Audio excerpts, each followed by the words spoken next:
What's up, folks? Guess what? We're going to learn from Oprah today. You guys Oprah fans? What I know for sure. You guys ready for a little reading? I'm going to give you an official little reading, okay? An official little Marc reading. I hate reading on lives, by the way, but here's the thing. I'm an Oprah fan, and I love What I Know for Sure by Oprah. I love them. They're short little lessons, and she does a lot of story stitching, actually. It's pretty cool. So story stitching is when you give the lesson and you integrate a story of yours that relates to the lesson being given, okay? So here we go. I'm going to start by saying I go through these little tidbits all the time. And I go through the secret daily lessons or gratitude journals or daily gratitude things you should be grateful for. Just all kinds of, I got all these little pads, just like these little books, where you just kind of feather through the pages. You could do the same thing with the Bible, actually, as I'm getting into the Bible for the first time in my life. The people you meet, the people you meet. You meet so many cool people in life if you're open to it. God, I'm changing so much. What's wrong with me? Here we go. I'm going to start off with the What I Know for Sure, the one I chose today, because it really jumped out at me. I'm like, I'm going through a problem right now, guys. I'm going through an issue where I have to make a decision that I know is best for me.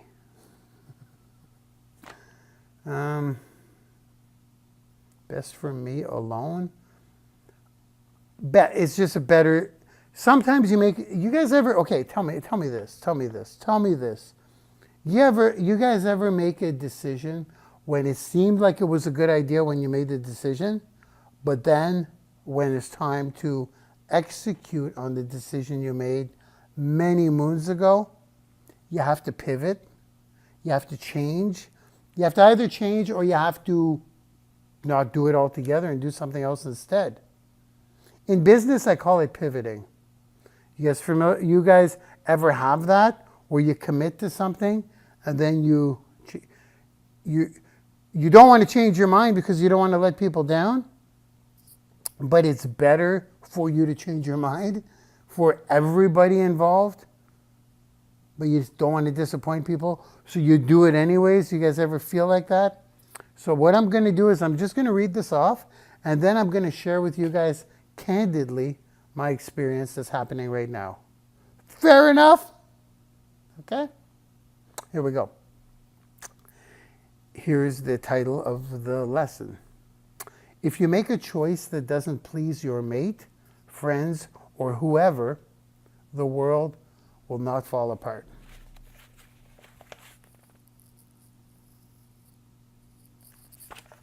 Okay?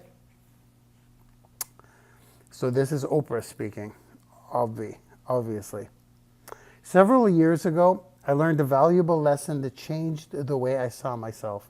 It feels like I'm reading to a classroom, which I kind of am. One evening, while having dinner at the Malibu home of TV producer Suzanne de Passe, I began complaining about something that I had agreed to do, but that I no longer thought was the best decision for me. In the name of keeping my word, though, I felt I had to trudge through it. Suzanne looked at me and said something that honestly no one had ever told me. "Girl, you have the right to change your mind." I don't know if Suzanne sounds like that, but try to add a little texture to my boring, monotone reading. I went silent as the words reverberated through me. I slowly said the phrase to myself over and over, trying to embrace what it would feel like to actually accept that principle as part of my conscious living. While the idea sunk in, I repeated it out loud to Suzanne. Let me turn the page.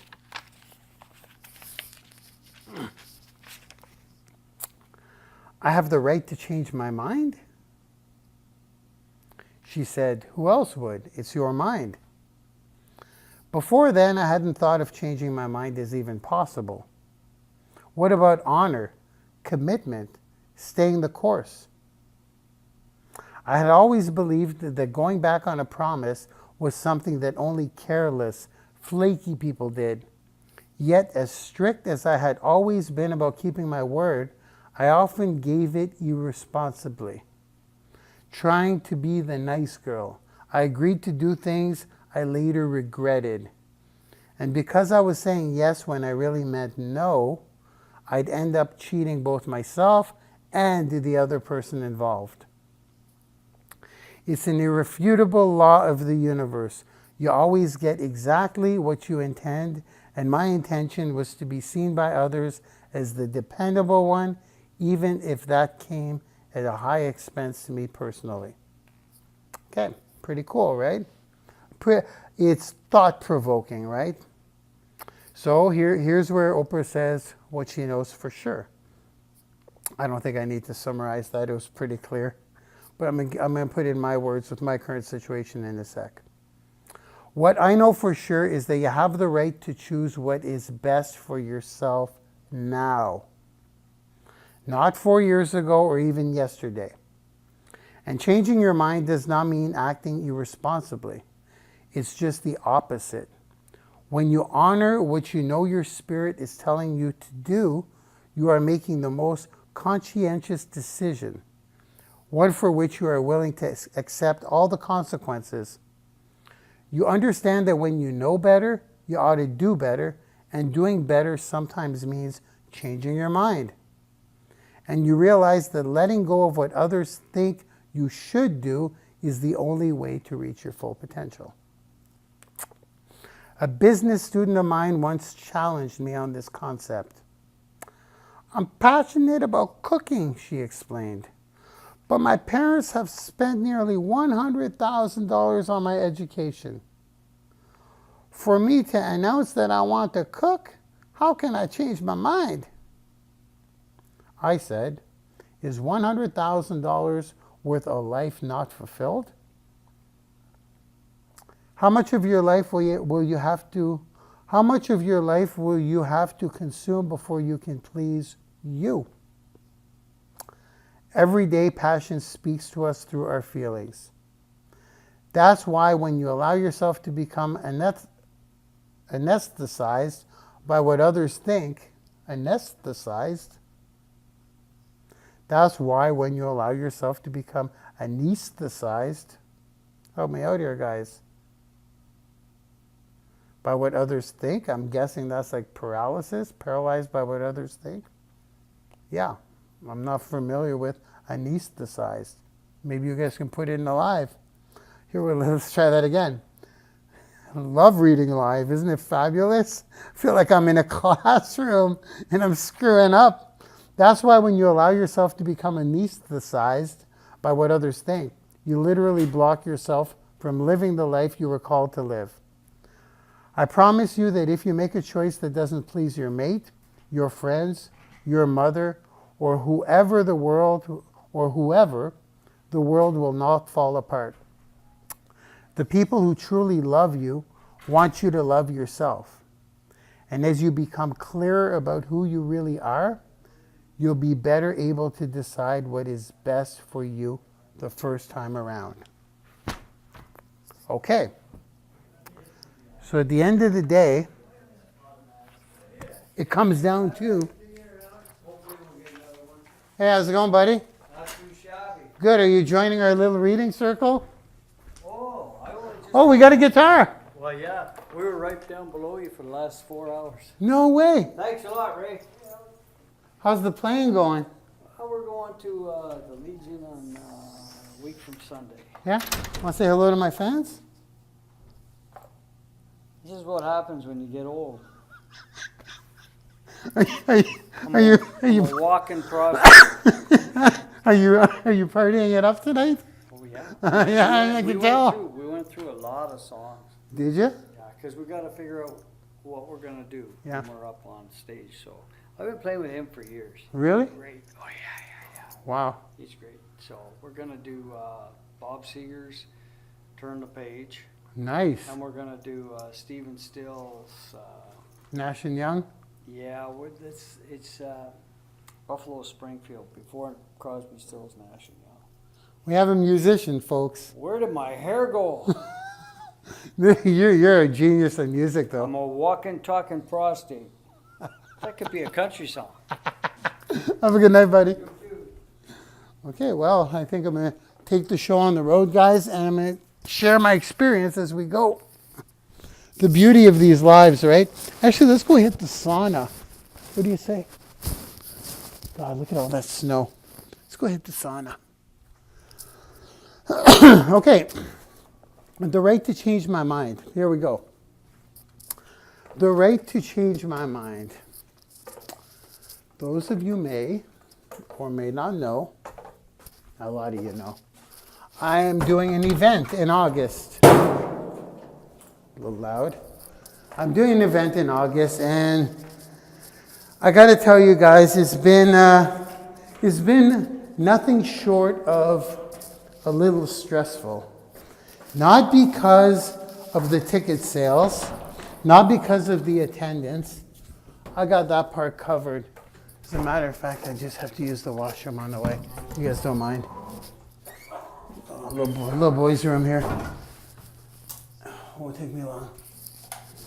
I can't really talk while I do my little pee-pee thing, so let me just get this done really quick. I'll wash my hands and we'll continue. The beauty of live video, right?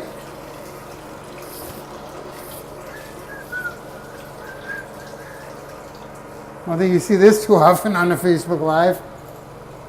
There we go. So, let me finish my business first. The soap. Multitasking with this stuff would not be the wisest thing. There we go. Gotta wash my hands. I gotta keep it professional. I was gonna say I better wash my hands. I gotta keep it professional, right? As I take a bathroom break on a live, and then I say I better wash my hands because, God forbid, I want to keep it professional, right? Okay, so now that that's done, let's continue. Now the event I've been planning has. Now people watching this are like, this guy's doing an event? Yeah, we could easily sell 1,000 tickets the way things are looking. This guy's, let me get my keys. This guy's, people just tuning in, they're like, who is that guy? What the heck is going on this Facebook Live? Hey man. What the heck is going on in this Facebook Live? First of all, he's reading an Oprah. Oh, you can even go for a swim. Let's do it all tonight. You guys hanging out with me tonight or what? Hello? Okay. Me in the sauna is one thing, but a bunch of naked strangers, probably not. I'm just thinking, it's cracking me up right now because I'm thinking, someone who doesn't know who I am, well, even people who just met me, like, why am I following this guy again? First, he reads an Oprah story and then he talks to this drunk guy in the lobby, which is a nice guy. His name's Alan. He's a good guy. He's just having a real good time tonight. And then he goes to the bathroom on a Facebook Live, and then he's about to hop into, that's right, the sauna. Oh, she's nice and warm too. She's going to strip down and get in the sauna. Why am I following this guy? Because there is a lesson to be learned. Don't make me tell you twice. Having way too much fun. Maybe a tad unprofessional. What do you guys think? So, I'm about to do an event. And the event is in August. It's sponsored by Branding University. It's by Branding University. And it's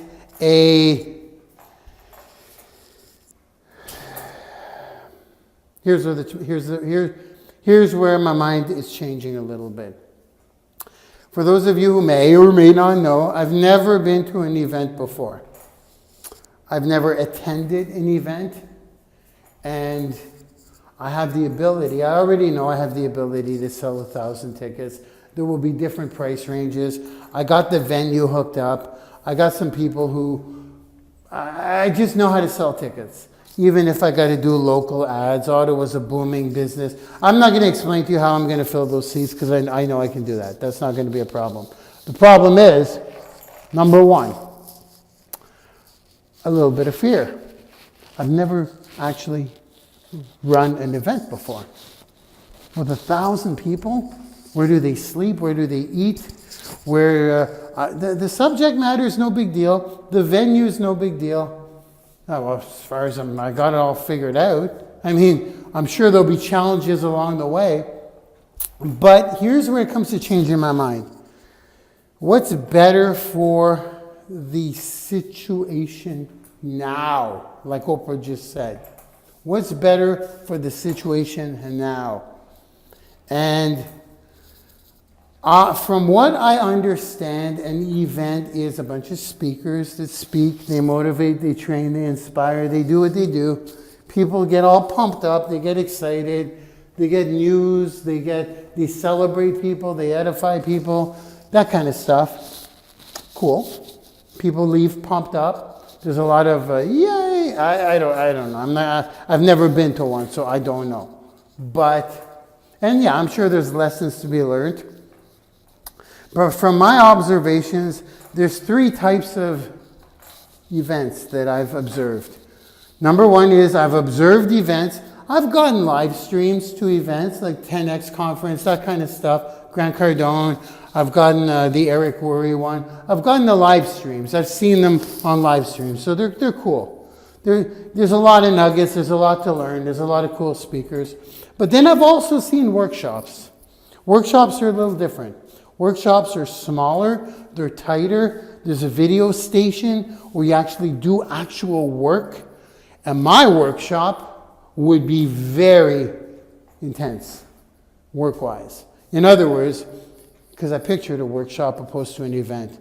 A workshop, you bring your laptop and we work. You come with no business, you leave with literally a business in the box. And we're all going back to Oprah, changing your mind, pivoting, if you will. And then there's another kind of get-together or event. It would be a retreat, a mastermind retreat. I met some pretty cool people in the past couple of months, and they're involved in creating retreats, doing their own retreats. So I got a lot of intel there. I've also attended a retreat myself not too long ago in the deep in the woods. And I got to tell you, that was other level stuff because a lot of fixing has been done up here. I took a lot out of that. So I'm thinking opposed to just an event with 1,000 people, and a retreat is also held in a mansion. I got one picked out. A retreat opposed to an event. An event, people go in a hotel, they come to the event, they sit in seats. A retreat is way more intimate. It's in a mansion. You rent a mansion. I rent a mansion. And the one I've been looking at has a hotel 5 minutes away, but there's still 18 rooms in the mansion. So I'm thinking 12 VIP people who sleep in the mansion, and I'm thinking 100 people, that's it, opposed to 1,000. Heck, maybe even no, I want 100. 100 would be good with the mansion I'm looking at. We could get 100 people comfortably in there. It'll be nice and packed. We're going to have a heck of a good time. Well, we're going to work. And we're going to learn. And yes, we're going to have some speakers come in and stuff like that. I know some cool people. Oh, I got some of you that are my friends. You'll be paid speakers. Because I know what I like. I know how to, I know, I got this. So here's what I'm thinking. 2 things. Do I want to make it smaller, more intimate, where we actually get work done, and where we work on not only your business, but we actually create your business. You leave, you have a business if you don't have one that's working. If you have one, we fix it. We create videos, we got a video station, we do role playing, We also work on your freaking mind, which is the most important thing. And we all, we could kick back at night a little bit, get the campfire going, that kind of stuff. Really intimate like that. With 100 people opposed to just 1,000 people where we don't really do physical work, like real work on your computer, and we don't do that much mind, one-on-one stuff. You guys know what I'm saying, right? So that's one of the decisions, one of the mind changes I'm thinking about doing. And the other one is having the event all together. That's right. It's crossed my mind, the thought has crossed my mind to just put a kibosh on it. What's the kibosh? Is that the right word? To just cancel it altogether because it's just a thought and changing my mind. Because it's not about selling tickets. I could sell tickets to strangers. I told you guys with Facebook ads. I could fill that room. I got ways to do that.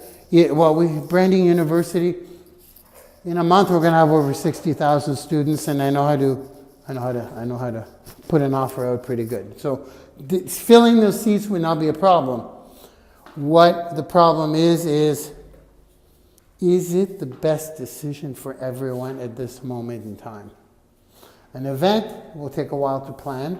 An event I don't need to go into the pros and cons, but right now, there are so many things that I'm working on as a dungeon rat that are benefiting everyone.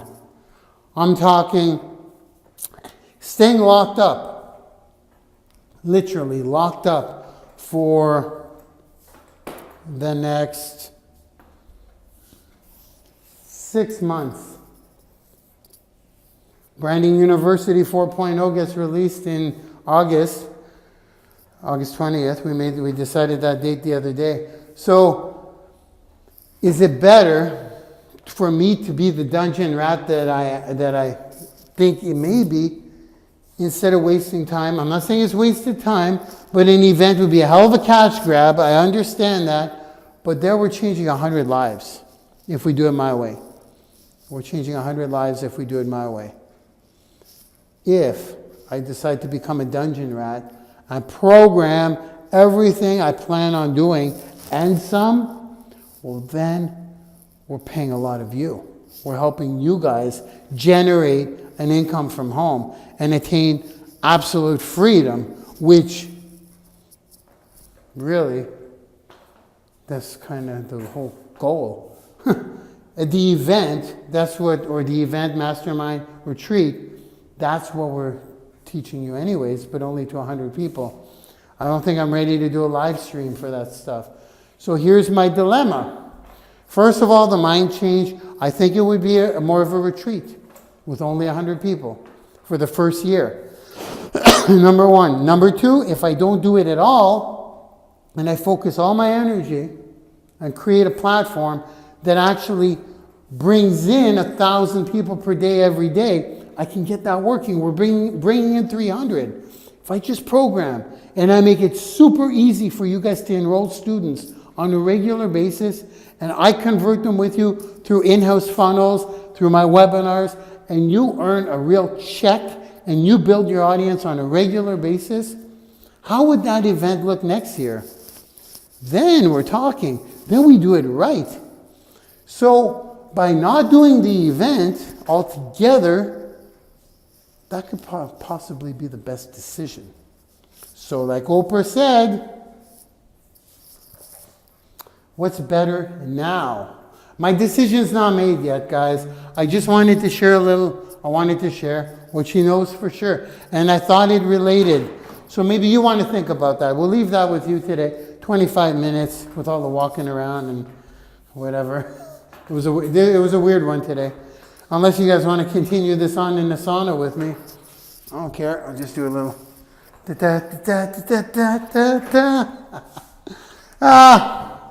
Yes, I'm a little odd. I'm going to kill it. I'm going to go in the sauna alone. Maybe we don't know each other quite that well, some of us. Maybe next time. We are bringing back sauna talk, though. Who remembers sauna talk? When we do the sauna talks, I think I'll probably bring that back. Okay, well, folks, it's 9:45. I think I'm going to call it, and I'm going to go do some meditation and finish it up. Alrighty? Bye, guys. Have an awesome Wednesday, and I'll see you guys on social media. Bye-bye.